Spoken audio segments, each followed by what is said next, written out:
ഓം നമോ ഭഗവതേ വാസുദേവായ. ശ്രീമദ് ഭാഗവതം സംഗ്രഹം ദ്വിതീയ സ്കന്ധം 4-ാം അധ്യായം.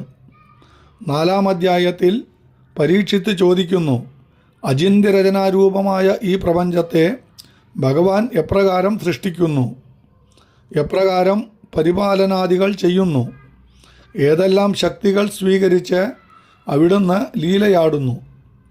ഇവയ്ക്ക് സമാധാനം പറയുവാൻ തുടങ്ങുന്നതിന് മുമ്പ് തന്നെ ആ ഭാഗവതോത്തമൻ ഭഗവത് കരുണയില്ലെങ്കിൽ ആർക്കും ഒന്നും സാധ്യമല്ലെന്ന് ബോധിച്ച് ആർത്തത്രാണപരായണനായ ഭഗവാന്റെ ശ്രീപാദപത്മങ്ങളെ വന്ദിക്കുന്നു.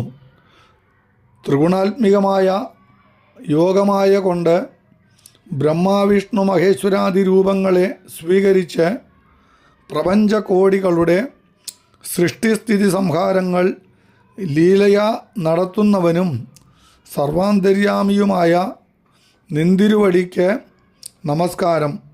തത്ത അതാത് ദേവതാരൂപത്തിലിരുന്ന് അതാത് ഫലം കൊടുക്കുന്നവനും നിഷ്കാമന്മാരായവർക്ക് നിരതിശയാനന്ദാത്മകമായ തൻ്റെ സ്വരൂപം തന്നെ കൊടുക്കുന്നവനുമായ നിന്തിരുവടിക്ക് നമസ്കാരം.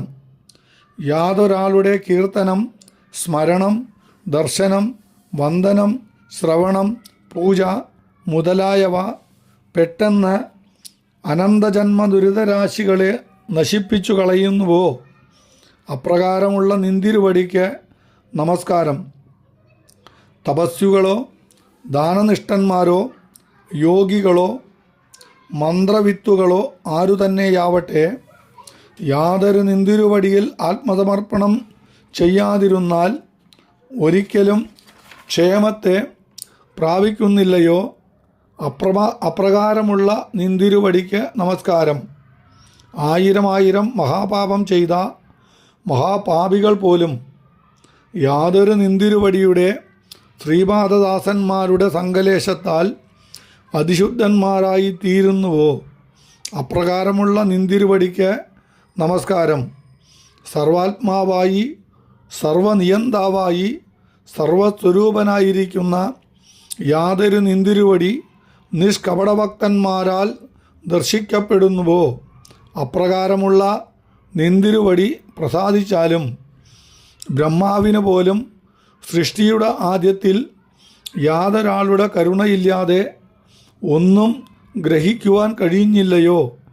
ആ സർവാന്തര്യായാമിയായ കരുണാമൂർത്തി ഈ ദാസൻ്റെ വാക്കുകളെ അലങ്കരിക്കട്ടെ.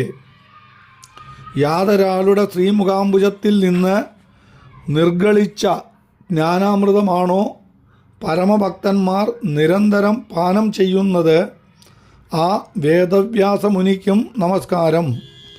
ഈ ചോദ്യം തന്നെ പണ്ട് ശ്രീനാരദൻ ബ്രഹ്മാവിൻ്റെ അടുത്ത് ചോദിച്ചു. ആ സംവാദം പറയാം, ശ്രദ്ധാപൂർവം കേട്ടുകൊള്ളൂ.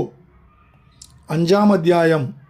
ശ്രീനാരദൻ പറഞ്ഞു, ഹേ പിതാവേ, അവിടുന്ന് തന്നെ ബ്രഹ്മാണ്ഡരാശികളെ ഏകനായി സൃഷ്ടിക്കുന്നു. സ്ഥൂല സൂക്ഷ്മ പദാർത്ഥങ്ങൾ നിന്തിരുവടിയിൽ നിന്ന് അന്യമായിട്ടുള്ളതല്ല. അവിടുന്ന് തന്നെ സർവസ്വരൂപനായിരിക്കുന്നു. പക്ഷേ അവിടുന്ന് നിരന്തരം ധ്യാനതൽപരനായി കാണപ്പെടുന്നു. ഇത് കാണുമ്പോൾ തോന്നുന്നു അവിടുന്ന് ആരെയാണ് ധ്യാനിക്കുന്നത്. ബ്രഹ്മാവ് പറഞ്ഞു, വത്സ, ഞാൻ സ്വതന്ത്രനല്ല.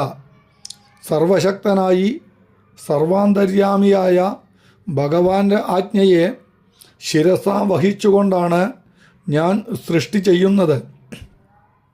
എല്ലാ ദേവതകളും അവിടുത്തെ അംശാംശങ്ങളത്രേ. അവിടുന്ന് നിർഗുണനാണെങ്കിലും യോഗമായയെ സ്വീകരിച്ച് അപാര കരുണയാൽ ലീലയാടുന്നു. സൃഷ്ടിയാദികളെല്ലാം അവിടുത്തെ ഒരു ലീല മാത്രം. അവിടുത്തെ സങ്കല്പത്താൽ യോഗമായയിൽ നിന്ന് മഹത്തത്വവും അതിൽ നിന്ന് അഹങ്കാരവും ഉണ്ടാകുന്നു. അഹങ്കാരം സാത്വികം, രാജസം, താമസം എന്നിങ്ങനെ 3 രൂപത്തിലായി തീരുന്നു. അതിൽ സാത്വികാഹങ്കാരത്തിൽ നിന്ന് അന്ധക്കരണവും ദേവതകളും ഉണ്ടാകുന്നു. രാജസാഹങ്കാരത്തിൽ നിന്ന് ഇന്ദ്രിയങ്ങളും താമസാഹങ്കാരത്തിൽ നിന്ന് പഞ്ചഭൂതങ്ങളും ഉണ്ടാകുന്നു. ആകാശത്തിൽ നിന്ന് വായു, വായുവിൽ നിന്ന് തേജസ്, അതിൽ നിന്ന് ജലം, ജലത്തിൽ നിന്ന് ഭൂമി. ഇപ്രകാരമാണ് പഞ്ചഭൂതോൽപത്തിയുടെ ക്രമം.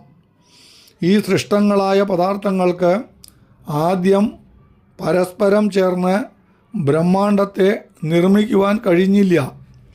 അവയിൽ ആ കരുണാനിധി തന്നെ അന്തര്യാമിയായി പ്രവേശിച്ച് അവയ്ക്ക് ശക്തി കൊടുത്തു. അപ്പോൾ അതിൽ നിന്ന് ബ്രഹ്മാണ്ടമുണ്ടായി. ആ ബ്രഹ്മാണ്ടോപാധികനായി ഭഗവാൻ വിരാട് എന്ന ഭാവത്തിൽ പ്രകാശിച്ചു. ആ വിരാട് രൂപിയുടെ അവയവങ്ങളത്രേ 14 ലോകങ്ങൾ.